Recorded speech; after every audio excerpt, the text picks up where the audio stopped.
প্ৰভু ঈশ্বৰ আপোনাক প্ৰভু ঈশ্বৰ বুলি সম্বোধন কৰিছোঁ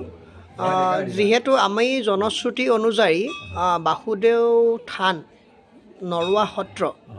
আমি মনৰ যি বাঞ্ছা কৰোঁ তাকেই পাওঁ আৰু ময়ো পাইছোঁ মই সেইকাৰণে বিশ্বাস কৰোঁ এই বাসুদেৱ মূৰ্তিভাগ কেতিয়াৰ হয় আৰু ইয়ালৈ কেনেকৈ আহিলে প্ৰথম কথা হ'ল বাসুদেৱৰ মাহাত্ম্য বৰ ডাঙৰ হয় বাসুদেৱৰ এই মাহাত্ম্য গুণতে অপুত্ৰকৰ পুত্ৰ নিধনী ধন অবিদ্যাৰ বিদ্যাৰ ৰোগী ৰোগাৰী হয় যাৰ 15-20 বছৰ পৰ্যন্ত সঠিক সন্তান হোৱা নাই বাসুদেৱতে আহি তেওঁলোকে বৰ লৈ সঠিক সন্তান পাইছে হয় আৰু যাৰ বিদ্যা নাই তেওঁক বিদ্যা দিছে যি ৰোগ ডক্টৰ বেজ দিলেও ভাল কৰিব নোৱাৰে সেই ৰোগ বাসুদেৱতে ভাল হৈছে হয় গতিকে আৰু এই মূৰ্তিভাগ হ'ল এটা বৰ আকৰ্ষণীয় বস্তু এই মূৰ্তিভাগ আছিলে কুণ্ডিল নগৰত শদিয়া হয় এই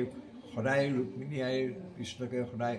বাসুদেৱকে সদায় উপাসা কৰিছিলে কৃষ্ণক স্বামী হিচাপে পাবৰ কাৰণে হয় আৰু সেইমতেই উপাসা কৰোঁতে কৰোঁতে ৰুক্মিণী আছিলে কুণ্ডিলত আৰু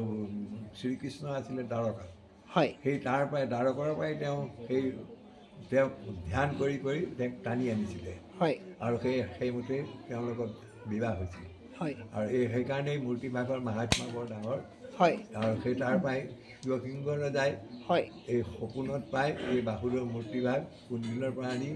এই বাসুদেৱ স্থান নৰুৱা সত্ৰ বুলি ইয়াত প্ৰতিষ্ঠা কৰি দৌল দেৱালয় বনাই বাসুদেৱ স্থান নিৰ্মাণ কৰি আহোম ৰাজত্ব দিনৰ পৰা বৰ্তমানলৈকে আমি বহুত সৰু বৰ্তমানৰ আৰু মই যিহেতু টুৰিজিমৰ লগত জড়িত বিদেশী পৰ্যটককো লৈ আহিছোঁ মই ইয়ালৈ আৰু মোৰ পৰিয়ালতো মই নিজেও বাসুদেৱ আশীৰ্বাদ পুষ্ট আমি যি বাঞ্ছা কৰিছোঁ তাকেই পাইছোঁ এই ক্ষেত্ৰত আপোনাৰ অভিজ্ঞতা কি নাই আমি আৰু আশীৰ্বাদহে কৰিছোঁ আমি নিমিত্ত মাত্ৰহে হয় আৰু সকলো বাসুদেৱ আপুনি এক বিশ্বাস কৰি বাসুদেৱৰ সেৱা ধৰিছে মনৰ কামনা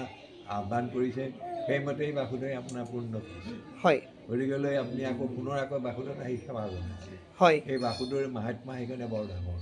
আৰু আমি যিমানখিনি ধৰ্মৰ স্থান দেখিছোঁ ইয়াত কোনো মানে আনচিনচিয়াৰ নাই সকলো ইমান চিনচিয়াৰকৈ আছে কোনো ভক্তই অসন্তুষ্ট হৈ নাযায়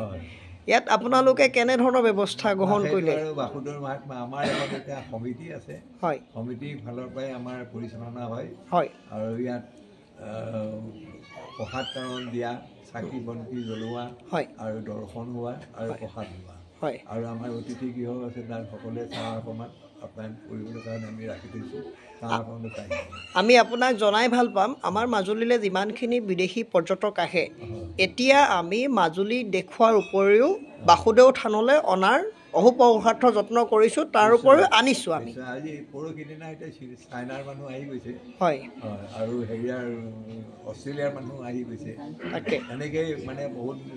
দূৰ দূৰণি মানুহ আহিয়ে থাকে মই অলপতে আমাৰ আপুনি এইটো ভাল পদক্ষেপ লৈছে আপুনি বিদেশী মানুহ সকলো আনক মই সুধাকণ্ঠৰ ভূপেন হাজৰিকাৰ পুত্ৰ তেজ হাজৰিকাৰ লগৰ ৰবাৰ্ট ডাঙৰীয়াক মই অলপ দিনৰ আগতে লৈ আহিছিলোঁ তেতিয়া মই ডেকা অধিকাৰক পাইছোঁ আৰু তেওঁলোক খুব সুখী আৰু ধন্যবাদ সময়টো আপোনাৰ নষ্ট কৰিলোঁ তাৰ বাবে দুখিত